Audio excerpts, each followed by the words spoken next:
Okay, let's just look at the mean value theorem for integrations in here. Okay, so this is the definitions for the mean value theorem for integrations, and usually when you see this type of questions, you will see that actually they have the keywords of mean value theorem for integrations in here. Okay, so what you have to do is you just have to take the formula that we have in here and use it to answer the question. Okay, let's just look at the first example. If we look at the first example, what do you have in here is you have a function f. Okay, so we are given a function f. So let's look at the solution part. So you are given a function f.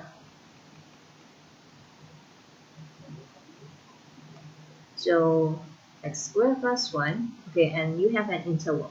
The interval is basically 1 to 3. Okay, let's just look at the interval.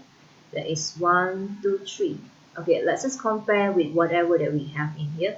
So in the mean value theorem for integrations, okay, they say that f is continuous on a closed interval a comma b. So in your case, your a is actually 1 and your b is actually 3.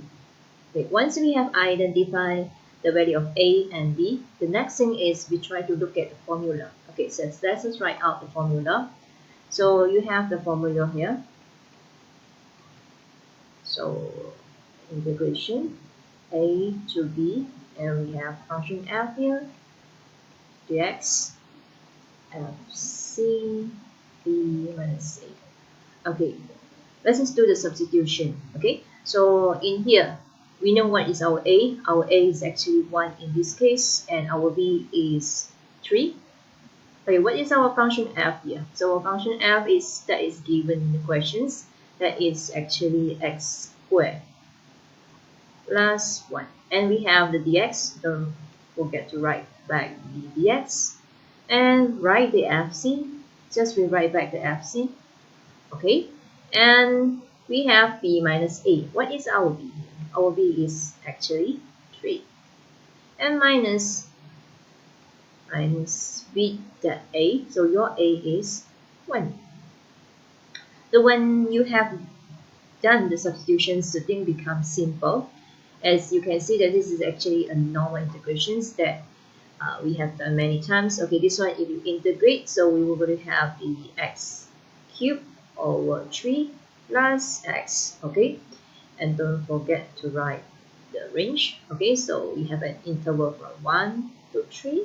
Okay, and how about this? Okay, so we just rewrite back the fc. And okay, this one is give us 2. Yeah. Okay, let's just bring this one to the right hand side. Okay, let's just focus on the solutions. Okay, so let's just do the substitutions. Okay, as usual, we're going to sub the x as 3 into here. Okay, so we'll have the 3 power 3 over 3 plus 3 minus with x as 1 is sub in here.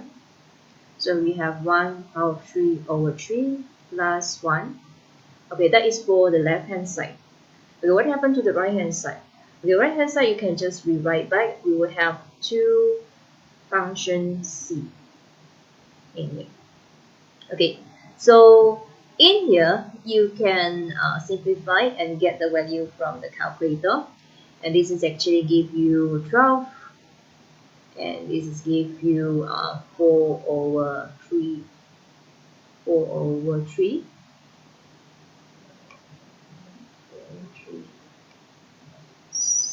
4 over 3 here. Okay, and we have the 2 here. Okay, what happened to fc here?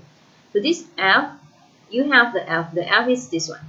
Okay, so what you have to do is you just sub the x as c into the function f.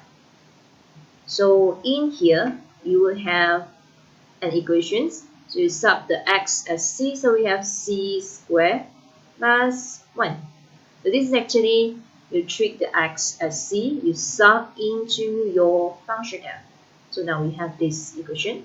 Okay, so for the left hand side, that is normal, just minus it. So minus it, we have the 2 over 3 And for the right hand side, we may expand it. Okay, so we have 2c squared plus 2. And of course, we rearrange it.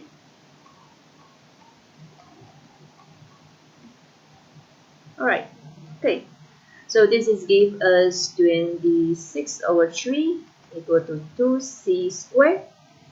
And let's just continue the working. Okay, so 26 over 3 divided by 2. So that is give you 13 over 3 equal to c squared. And the c value, okay, we want to get the c value. Okay, of course, we're going to take the roots. So you will have, okay, when you have a square, you take a root. Of course, you will have a plus minus. And this is actually give you a value of c equal to plus minus 2.082. Okay, it means that actually your c value will be either minus 2.082 or another answer that is in terms of positive, but uh, we don't directly assume that this is the final answer. What you have to do is you have to check back on the interval. Okay, let's just see at the interval. Let's just look at the interval. Okay, so your interval is actually from 1 to 3.